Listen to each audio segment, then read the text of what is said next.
Hello and welcome to Sakshi life. మీ ఆరోగ్యాన్ని ఇస్తాం. ఈ కూరగాయలను పచ్చిగా తింటున్నారా? మరి ఎలా తీసుకోవాలో ఇప్పుడు మనం చూద్దాం.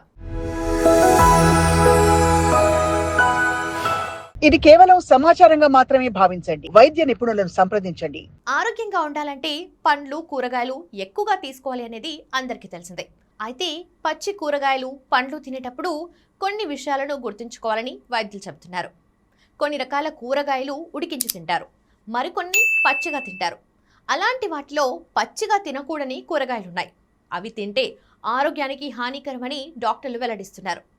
కూరగాయలను ఎక్కువగా ఉడకబెట్టడం వల్ల వాటిలో ఉండే పోషకాలు పోతాయని మనం తరచుగా వింటుంటాం.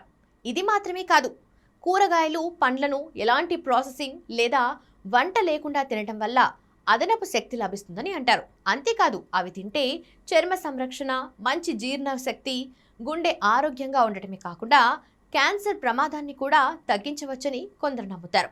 అయితే పొరపాటున కూడా పచ్చిగా తినకూడని కొన్ని కూరగాయలున్నాయని కూడా తెలుసుకోవాలి. పచ్చి కూరగాయలు తినటం వల్ల శరీరం పరాన్నజీవులు, బ్యాక్టీరియా, విషపూరిత పదార్థాలకు గురవుతుంది. ఇది ఆరోగ్యానికి చాలా హానికరం. అలాంటి కూరగాయల గురించి ఇప్పుడు మనం తెలుసుకుందాం. ఎలాంటి కూరగాయలు పచ్చిగా తినకూడదు?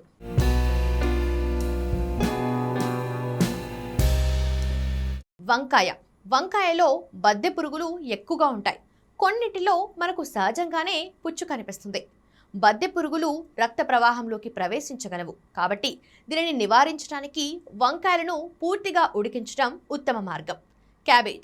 క్యాబేజ్లో కొన్ని రకాల పురుగులు నివసిస్తూ అందులో గుడ్లను కూడా పెడతాయట.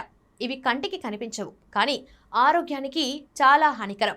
ఆ పురుగులను చంపటానికి కొన్ని పురుగు మందులను పిచికారీ చేసినప్పుడు కూడా కొన్ని క్యాబేజ్ లోపల బతికే ఉంటాయి. మీరు క్యాబేజ్ని తినడానికి ముందు శుభ్రం చేసి ముక్కలుగా కట్ చేసి వేడి నీటిలో ఉడికించాలి.